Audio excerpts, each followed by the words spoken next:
MLA பதவியை OPS ராஜினாமா செய்துள்ளார்.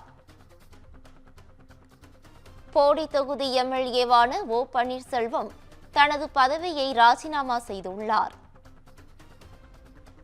சட்டப்பேரவை செயலாளரிடம் தனது ராஜினாமா கடிதத்தை ஓ பன்னீர்செல்வம் வழங்கியுள்ளார்.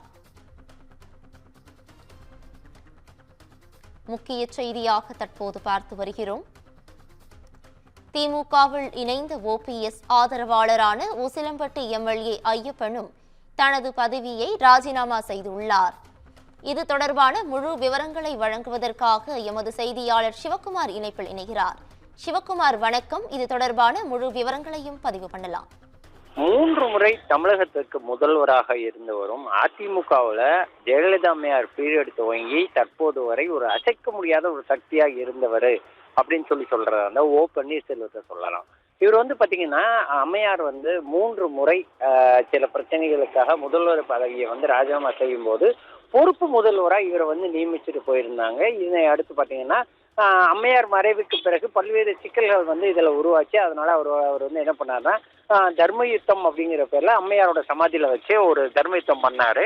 இது அப்போ ஒரு மிகப்பெரிய ஒரு பரபரப்பை ஏற்படுத்துச்சு. தொடர்ந்து அமைக்கப்பட்ட ஆட்சியில எடப்பாடி பழனிசாமி முதல்வராக இருக்க இவர் துணை முதல்வராக இருந்துட்டு இருந்தாரு. இந்நிலையில கட்சியில தனக்கு முக்கியத்துவம் கொடுக்கல அப்படின்னு சொல்லி ஏற்கனவே ஏகப்பட்ட பிரச்சனைகள் இதுக்கு மத்தியில போய்கிட்டு இருந்தது.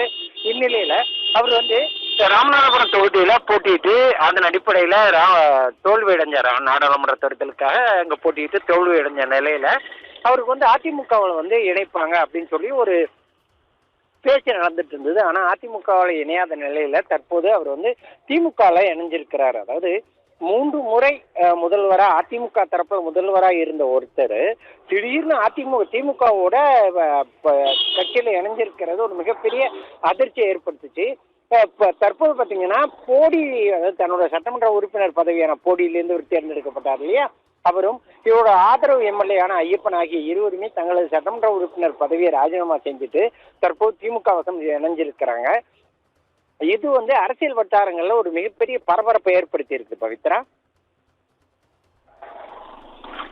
கூடுதல் விவரங்களுக்கு நன்றி சிவக்குமார்.